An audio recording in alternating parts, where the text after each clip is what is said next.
Okay na ba? Filming na ba? So, let's start! So, ito yung mga top 5 mommy essentials na must have before and after mga anak. Actually, 10 to. Ginawa ko na lang 5 kasi yung other 5, it depends sa situation or it depends kung mag-work sa inyo. Kasi sa akin nag-work to. So, I will share na lang mamaya. So, number 1 sa top 5 na mommy essential kit na must have is ito, portable bidet. Akala ko dati hindi ko ito magagamit, pero ito yung must have, number 1 talaga. Gamit na gamit, tsaka kailangan. Kasi convenient siya pag may ganito ka. Hindi mo alam kung may bidet ba sa hospital na i-check-in nyo or wala. And sa bahay naman, kahit meron kayong bidet, kailangan nyo pa rin to kasi hindi pwede yung malamig na tubig na panghugas. So, eto, pwedeng warm water, lagyan nyo, tas yun, gamitin nyo na. So, eto, number 1 ko to. Number 2 is, eto,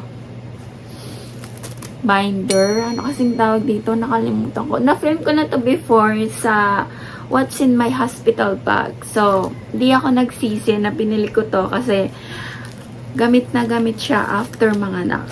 Must have talaga siya. Pang support sa tiyan.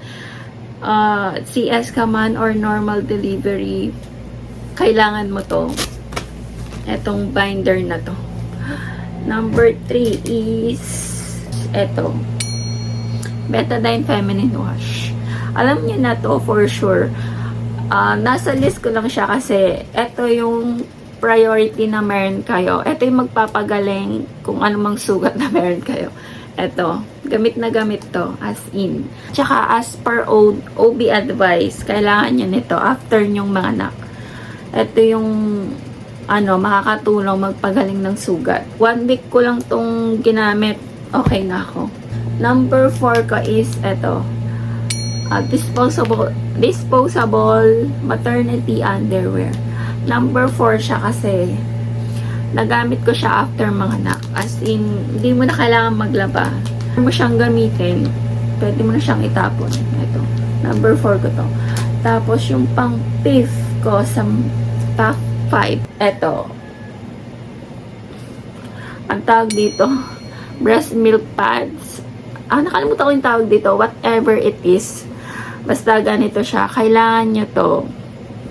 Kasi, pang salo. Kapag, para hindi mag-click sa damit. So, kailangan nyo to. Ito yung top list ko sa mommy essentials. Before and after. Before ba? Kailangan to. Yeah, sa mga, meron ng milk. Before mga anak. Kailangan nyo to. Ayun yung top 5 ko na items na must have before and after mga anak. So, eto naman yung other 5 items na optional. Depende sa inyo kung kailangan nyo siya or mag-work sa inyo. Kasi sa akin, nag-work naman. So, number 1 ko is eto. Electric breast pump. Ano to? Yuha Gen 2. Any brand will do. Basta electric breast pump, nasa list ko siya kasi para hindi mag-stop yung milk supply nyo. Sa mga direct latching naman, pwedeng probably hindi nyo na kailangan to. Pero sa akin kasi, nasa list ko siya. So, nag-work sa akin. Number 2 is, ano ba? Eto, Betadine. Hindi ko alam kung mag-work sa inyo. Pero sa akin kasi nag-work to. So, after ko tong ginagamit ko to, nilalagay ko sa maternity pads. Ito, nakapagpagaling to ng sugat ko, as in 1 week lang wala na. At saka, kasi to antiseptic. So, yung gamit to sa akin. So, number 3 ko is adult diaper. Or maternity pads, pwede rin. Nasa must have ko to kasi syempre, kailangan natin to before and after mga anak. Before kasi pag alam nyo nang magle-labor kayo, share ko lang. Pag alam nyo nang magle-labor kayo, tapos papunta na kayo sa hospital or line-in, isuot nyo na to agad. Para sa mga conscious dyan, na ayaw nyo pang isuot sa inyo to ng nurse, kayo na magsuot before kayo pupunta sa, hospital. Yun. Must have to. Stretch mark, Palmer's, yung Palmer. Depende sa inyo kung anong brand na gusto nyo. Pero sa akin ito, nag-work naman siya. Before and after, ginagamit ko to. Pang moisturize. Hindi siya nawala, pero nag-lighten. Unti-unti siyang nagla-lighten. Yan, ito. Tapos, yung number 5 na importante sa akin ewan ko sa inyo. Basta ito, must have ko to. Ito na yung last ko. Suklay. Nadala ko, natawa pa nga yung nurse sa akin kasi nadala ko siya sa delivery room. Ito yung ginaganon ko during labor. Kasi sa mga normal delivery dyan, sa mga nag-normal delivery dyan, makaka-relate. Kailangan natin to pang subside ng pain. So, pahabol lang. Ito. Nipple pads. Na-film ko to or nasama ko to sa mga what's in my hospital bag. Nipple pads. Nagamit ko to during delivery. So, sa mga first time mom na conscious, kailangan nyo to, nipple pads. Kasi, syempre, tatanggalin yung damit nyo. Kung conscious kayo, eto, gumamit kayo ng nipple pads. So, next na tayo. Ito yung mga items na I regret buying. Na nadala lang ako sa panonood ng video sa TikTok or sa YouTube. Number 1 sa akin is hindi ko talaga to nagamit, as in sana nakinig ako kay DJ Chacha. Napanood ko yung video niya na-share niya yung mga must have at hindi kailangan na regret buying niya before siya manganak. Eto. Ano kasing tawag dito? Nipple pads? Hindi ko alam. Nakalimutan ko yung tawag dito. Basta ito. Ganito siya. Nilalagay siya for breastfeeding. Hindi ko alam kung mag-work sa mga inverted nipple. Pwede bang sabihin sa video yan? Ito. Pero sa akin, never ko talaga itong nagamit. As in. Hindi dahil direct latching ako. Kasi malaki siya, as in.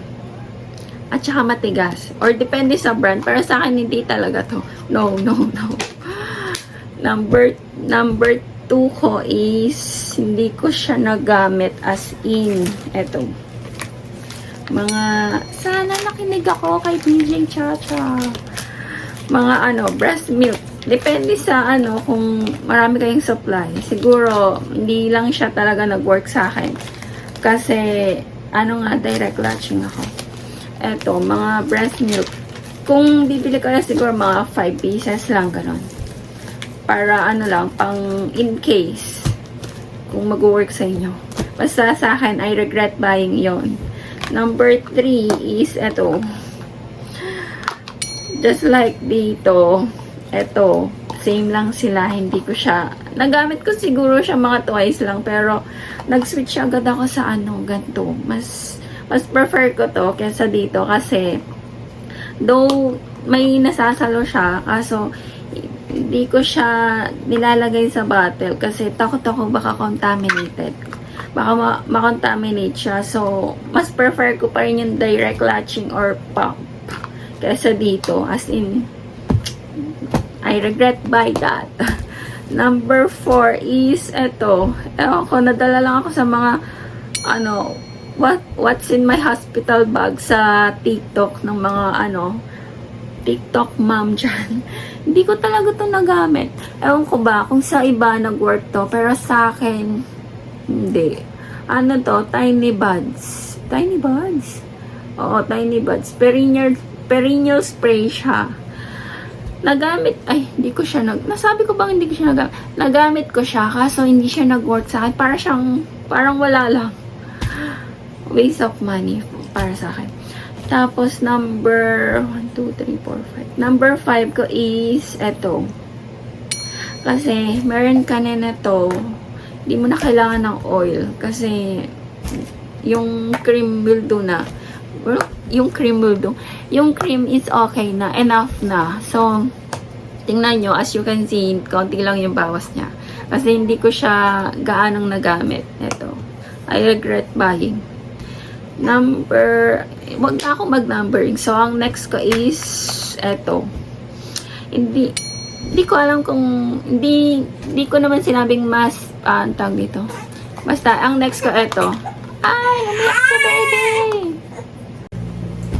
So, dalian na natin umiyak si baby. So, next natin ito, maraming pacifiers. So, dapat, nagdidikta. So, ito, sure ko lang, sa mga, first time mom dyan, huwag kayong bumili ng maraming pacifier. Bili kayo, mga isa lang. Try nyo kung hindi nyo gusto, try kayong iba. Huwag yung mag-hoard kayo ng maraming pacifier kasi sayang lang. Tingnan nyo, ang dami kong binili. Ang nag-work lang sa kanya yung baby flow, yung maliit. Na-film ko na yun before. So, yun. Huwag kayong mag-hoard ng pacifier, please lang. Sayang. Tapos, ang next ko is etong. Na-film ko to before sa top 15 baby essential. Mag-a-update ako, pero eto, hindi ko naman siya, I regret buying ito. Kasi, hindi siya nagtagal. Agad sira siya. So, share ko lang sa mga first time mom, mas mag-invest na lang kayo sa mga branded na when it comes sa ganito, sa mga temperature, thermometer. When it comes to thermometer, mag-invest na lang kayo sa mga branded at subok na. Kaysa sa mga mura, maraming ganito sa Shopee. Hindi nyo alam, pang twice or thrice nyo lang siya magagamit. So, bumili akong bago. Ito. Omron. Mas maganda mag-invest kayo sa ganito when it comes sa health ni baby. Ganito. Yan lang. So, yun na yung mga top 5 ko na must have. Mommy Essential Kit. Tapos yung other 5 is optional. Depende sa inyo. Tapos, ito yung mga items na I regret buying. So, sana nakatulong. Yun lang. Bye! So, start na natin. Ito yung mga top 10 na Mommy Essential. Let's start!